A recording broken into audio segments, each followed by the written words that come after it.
Good morning, सुप्रभात, वंदे मातरम विद्यार्थी मित्रों। मैं आनंद सर एक बार फिर से अपने YouTube channel make account easy with Anand sir में आपका हार्दिक स्वागत करता हूं। दोस्तों, हम लोग स्टेट में पार्ट 3 रैखिक नियत संबंध सीख रहे थे, जिसके अलग अलग 2 वीडियो के माध्यम से सबसे पहले मैंने आपको नियत संबंध का अर्थ, नियत संबंध के मॉडल, फिर कार्य कारण चर या सापेक्ष या निरपेक्ष चर, रैखिक नियत संबंध का अर्थ, नियत संबंध रेखा के अन्वयोजन की विधि, ये मैंने आपको पहले वीडियो में बताया था। और दूसरे वीडियो में नियत संबंध रेखा के जो अन्वयोजन की विधि है, उसकी जो श्रेष्ठ विधि है, न्यूनतम वर्ग की विधि, लीस्ट स्क्वायर मेथड, उसके बारे में, उसके सभी सूत्रों को हमने दूसरे वीडियो के माध्यम से देखा था।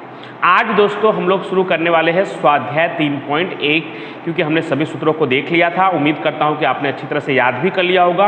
वो सूत्र सेम टू सेम पार्ट 2 की तरह ही थे, थोड़ा ही बदलाव था। तो हम शुरू करते हैं आज स्वाध्याय 3.1, पेज नंबर 124। कोशिश करूंगा कि आपके स्क्रीन पर दिखाई दे। तो स्वाध्याय 3.1 पहला सवाल क्या है? एक वस्तु के मूल्य रुपए में एवं उसकी मांग 100 इकाइयों के विषय में दी गई सूचना से मांग का मूल्य के प्रति, मांग का मूल्य के प्रति, मांग को क्या कहा है हमने y और मूल्य को क्या कहेंगे हम x। तो y का x के प्रति नियत संबंध रेखा प्राप्त कीजिए। जब मूल्य 20 हो, मूल्य को हमने क्या कहा है x, यानी x दिया है 20, तो मांग का अनुमान प्राप्त कीजिए, यानी आपको y कैप निकालना है। सबसे पहले वाले कॉलम को आपको x बोलना है और दूसरे वाले कॉलम को आपको y बोलना है, और बाकी के कॉलम पहले नहीं बनाने हैं। सबसे पहले आपको x बार और y बार, पहला स्टेप मैंने आपको स्टेप बताया था कि पहले स्टेप में आपको x बार y बार निकालना पड़ेगा। दूसरे स्टेप में byx, वो जो 3 मैंने अलग अलग मेथड बताया था, उन तीनों में से किसी एक मेथड की सहायता से आपको byx निकालना पड़ेगा। तीसरे स्टेप में आपको a निकालना है। चौथे स्टेप में y कैप की जो रेखा है, उस रेखा में a और b का मान रखना है, और पांचवें स्टेप में x का मान रखकर y का या y कैप का मान आपको प्राप्त करना है। तो चलिए शुरू करते हैं। x में क्या क्या दिया है? तो x में दिया है 12, 14, 15, 16, 18, 21। ये बात याद रखिए कि पार्ट 3 में x बार y बार निकालना कंपलसरी ही है, वो आपको ज़रूरत है निकालने की, उसका काम आने ही वाला है। ये मैंने सवाल दोस्तों लिख दिया। अब सबसे पहले हम x का टोटल करेंगे, x का टोटल करने के बाद y का टोटल करेंगे और x और y बार निकालेंगे। तो x का टोटल करेंगे तो 96 और y का टोटल करेंगे तो 60। x का कितना आएगा दोस्तों? 96 और y का 60। अब आप जानते हैं x बार और y बार कि x बार बराबर सिग्मा x बटे में n, यानी 96 बटे में 1 2 3 4 5 6, 96 बटे में 6 यानी 16, और y बार 60 बटे में 6 यानी सिग्मा y बटे में n, यानी 60 बटे में 6 10। इससे आप क्या पहचान गए? x बार और y बार पॉइंट में नहीं है, और x बार y बार पॉइंट में नहीं है, तो हम जो byx का फॉर्मूला लगाने वाले हैं, वो byx का फॉर्मूला कुछ इस तरह से होगा। byx बराबर sigma x minus x bar into y minus Y बार बटे में सिग्मा x माइनस एक्स बार का वर्ग। ऐसा क्यों होगा दोस्तों? क्योंकि हमारा x बार और y बार पॉइंट में नहीं है। तो क्या हम इसको दूसरे विधि से नहीं कर सकते?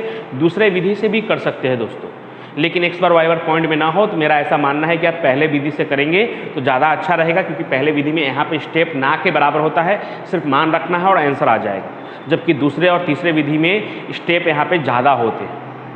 तो पहला और दूसरा दोनों ही विधि काफ़ी अच्छा है। कॉलम कौन कौन से बनाने पड़ेंगे? तो पार्ट 2 की अपेक्षा एक कॉलम कम बनाना पड़ेगा, यानी आपको 4 ही कॉलम बनाने पड़ेंगे। कौन कौन से 4 कॉलम? पहले x माइनस एक्स बार,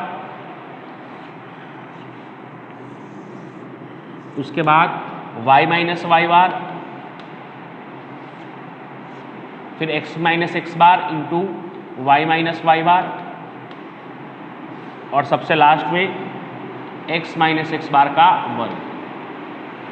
ये 4 कॉलम, x माइनस एक्स बार, y माइनस एक्स बार वाई बार, x minus x bar into Y minus Y बार, और x माइनस एक्स बार का वर्ग। याद रखने के लिए लिख लेते हैं, x बार हमारा आया है 16 और y बार हमारा आया है 10। याद रखने के लिए हमने ऊपर लिख लिया 16 और 10। अब बारी बारी से माइनस करते हैं। 12 में से 16 घटाएंगे तो -4, 14 में से 16 घटाएंगे तो -2, 15 में से 16 घटाएंगे तो -1, 16 में से 16 घटाएंगे तो 0, 18 में से 16 घटाएंगे तो 2 और 21 में से 16 घटाएंगे तो 5। एक बात आपको याद ही होगा दोस्तों, मैंने क्या कहा था, हमेशा x माइनस एक्स बार 0 होना चाहिए, y माइनस वाई बार 0 होना चाहिए। तो चेक कर लेते हैं, 5 और 2 7, यहाँ पे भी 4 2 6 और 1 7, माइनस का 7 और प्लस का 7 क्या होगा 0, यानी हमने जो कैलकुलेशन किया है वो सही है। अब y में से हम कितना घटाएंगे तो y बार कितना है 10, तो 18 माइनस 10 8, 12 माइनस 10 2, 10 माइनस 10 0, 8 में से 10 घटाएंगे तो -2, 7 में से 10 घटाएंगे तो -3 और 5 में से 10 घटाएंगे तो -5। अब क्या होगा दोस्तों, तो चेक कर लेंगे, 5 3 8 2 10, माइनस का 10 और 8 2 10, प्लस का 10, यानी ये भी क्या होगा 0। अब इन दोनों का गुणा करेंगे तो हमें क्या मिलेगा, x minus x bar into Y minus Y बार।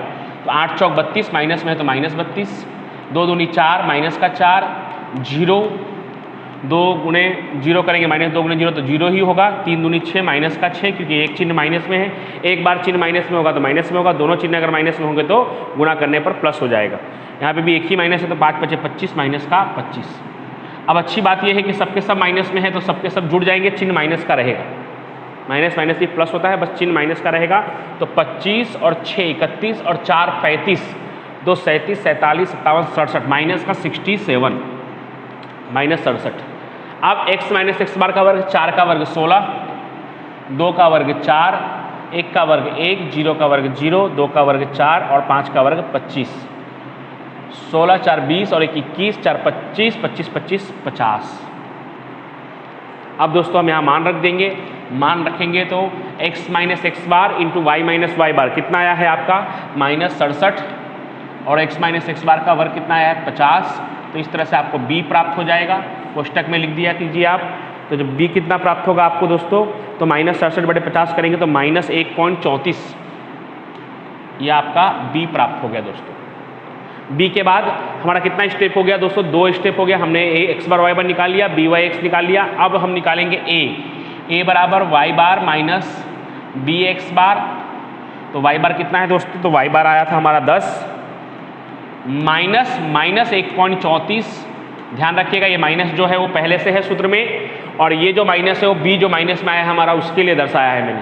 तो याद रखिएगा 2 बार माइनस है तो गुना करने पे प्लस में होने वाला है, बाद में करेंगे हम उसको। x बार कितना है 16। अब देखिएगा ध्यान से, 10 में माइनस माइनस का गुना होगा तो क्या हो जाएगा प्लस, 16 गुणे 1.34 जब आप करेंगे तो आएगा आपका 21.44,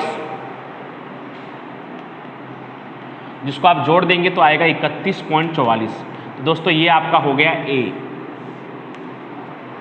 तीसरा स्टेप भी हो गया। अब चौथे स्टेप में हम a और b का मान रखेंगे। तो पहले y कैप होता क्या है, तो y कैप बराबर a प्लस बी एक्स, जहाँ पे x की वैल्यू उन्होंने दी हुई है। कितना दिया हुआ है x की वैल्यू उन्होंने, तो x का वैल्यू आपको प्रश्न में दिया हुआ है 20। सबसे पहले हम a और b रखते हैं। तो a कितना आया हमारा, क्योंकि हर प्रश्न में पहले ये लिखा होता है कि नियत संबंध रेखा का अन्वयोजन करके x इतना है तो y का मान ज्ञात कीजिए। तो इसके लिए सबसे पहला काम x आपको नहीं रखना है, पहले a और b रखकर एक रेखा तैयार करना है। तो a है 31.44 और b है माइनस में 1.34, तो प्लस और माइनस करेंगे तो माइनस ही हो जाएगा 1.34। तो आपको लग रहा होगा यहाँ प्लस है सर ने, यहाँ माइनस लिखा है। माइनस इसलिए लिखा है कि ये प्लस है लेकिन b हमारा किस में आया है माइनस में, तो प्लस माइनस का गुना होगा तो किस में आएगा माइनस में 1.34x। तो ये हो गया आपका नियत संबंध रेखा। अगर x की वैल्यू नहीं दी होती तो सवाल यहाँ पूरा हो जाता, लेकिन मोस्ट प्रॉब्ली 5 नंबर के सवाल में x का वैल्यू आपको दिया ही होगा। तो अब x की वैल्यू रख देते हैं 31.44 माइनस 1.34, x की जगह पे कितना रखेंगे हम 20। तो 31.44 गुना करेंगे 1.34 गुने 20 आप, तो आपको आएगा 26.8, घटाएंगे तो 4.64। याद रखिएगा दोस्तों, आधा नंबर यहाँ पे भी कटेगा। ये बात याद रखिएगा दोस्तों कि y जिसमें दिया होगा वो यहाँ पे इकाई लिखना होगा। तो y किस में दिया है 100 इकाई में, तो आपको लिखना पड़ेगा 4.64 100 इकाई। नहीं लिखेंगे दोस्तों तो 5 में से आधा मार्क्स इसका भी कट जाएगा। तो इसलिए इस बात का आप ध्यान रखिएगा, जिसमें y का इकाई दिया होगा उसमें आपको लिखना होगा। तो y का इकाई दिया था 100 इकाई में, तो हम लिख देंगे 4.64 100 इकाई। अब एक क्वेश्चन और देखते हैं, क्वेश्चन नंबर 2, वो भी आपको साथ में ही दिखाई दिया था। कोशिश करूंगा फिर से एक बार दिखाई दे। कार बनाती कंपनी के कार के एक मॉडल के लिए उपयोगित समय और कार के औसत वार्षिक निभाव खर्च बीच के संबंध का अध्ययन करने हेतु निम्न सूचना प्राप्त की गई है। इस पर से y का x के प्रति नियत संबंध रेखा ज्ञात करके, देखिए लिखा होता है पहले से, y का x के प्रति नियत संबंध रेखा ज्ञात करके जब कार का उपयोगिता समय 5 वर्ष हो, यानी x आपको 5 वर्ष दिया है, तब वार्षिक निभाव खर्च का अनुमान ज्ञात कीजिए और उसकी त्रुटि यानी ई एरर वो भी ज्ञात कीजिए। तो उसका भी मैंने आपको सूत्र बताया था, E बराबर वाई माइनस वाई कैप। जब हम सवाल करेंगे तो आपको ज़्यादा ख्याल आएगा। तो सबसे पहले हम x और y लिख लेते हैं।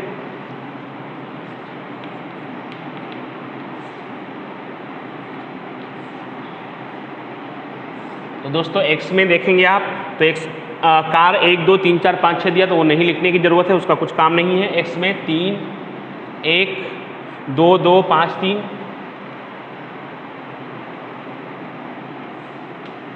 y में देखेंगे आप तो 10 5 8 7 13 8। तो सबसे पहले मैंने आपको क्या बताया है कि हम लोग क्या निकालेंगे, x बार और y बार निकालेंगे। तो जब x को हम जोड़ेंगे तो 16 और y को जोड़ेंगे तो 51 होगा। अब x बार बराबर सिग्मा x बटे में n, यानी 16 बटे में 1 2 3 4 5 6, भाग लगाऊंगा मैं अभी।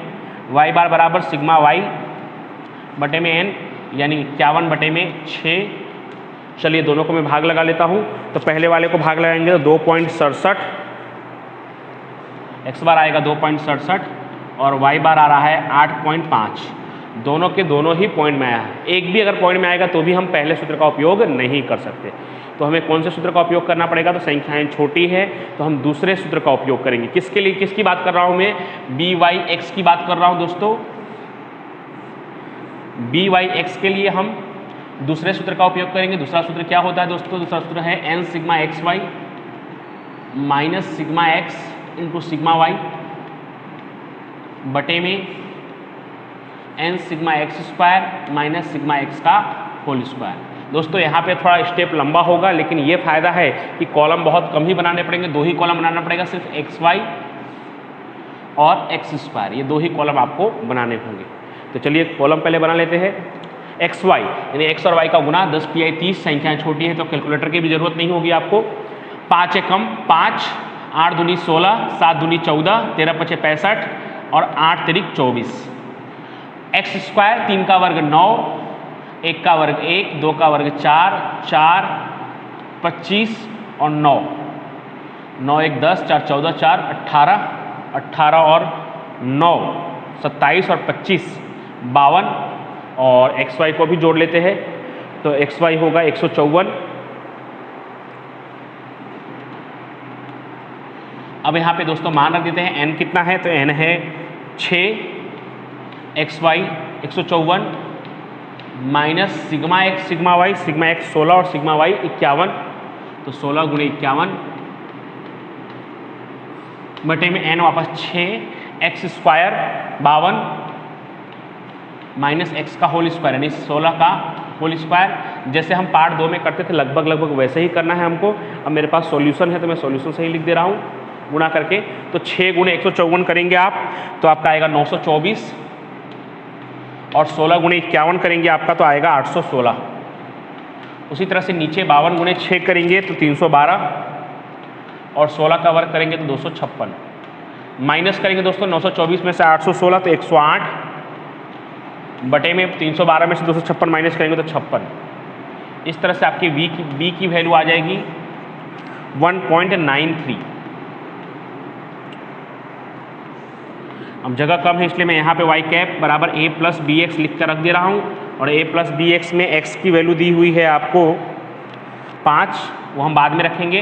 तो सबसे पहले हमने कितना स्टेप पूरा कर दिया, तो हमने पहला स्टेप x बार y बार निकाल दिया, दूसरे स्टेप में हमने b निकाल दिया। अब तीसरा स्टेप a बराबर y बार माइनस बी एक्स बार।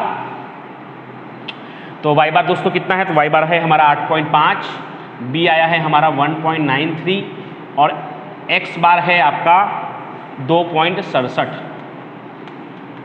तो 8.5 माइनस 1.93 गुणे 2.63 करेंगे आप तो 5.15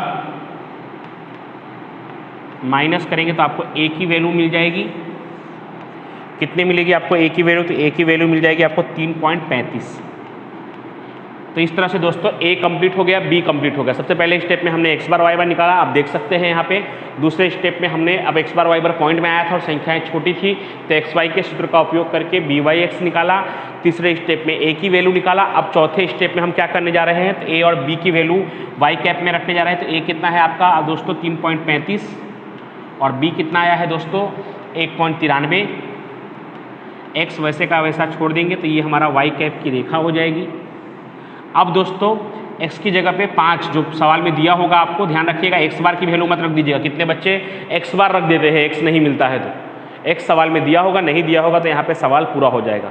आपके सवाल में x दिया था 5, 3.35 प्लस 1.93 इंटू 5, तो 3.35 1.93 गुणे 5 करेंगे आप तो 9.65 आएगा।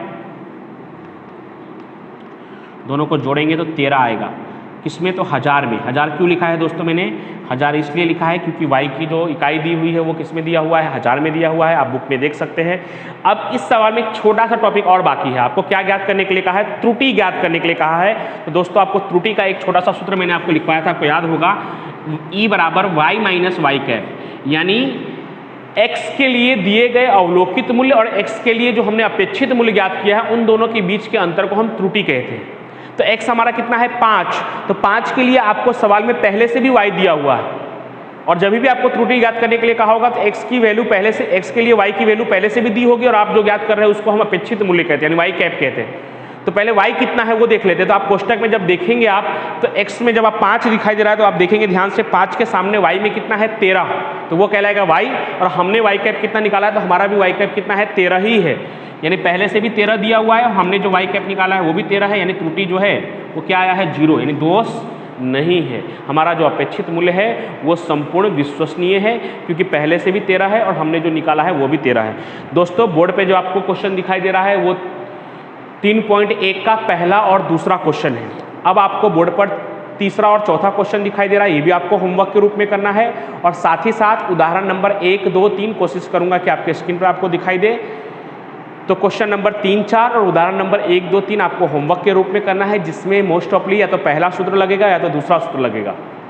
तो इस तरह से हमारा 3.1 पूरा हो गया, मेथड नंबर 1 और 2 यानी कि सूत्र नंबर 1 और 2 भी पूरा हो गया। अब हम अगले वीडियो में 3.2 के प्रश्नों को सीखेंगे। Thank you so much. Video को लाइक करिए, कमेंट करिए और जितना हो सके उतना से अधिक शेयर कीजिए, सब्सक्राइब करवाइए। आपके सपोर्ट के लिए थैंक यू सो मच।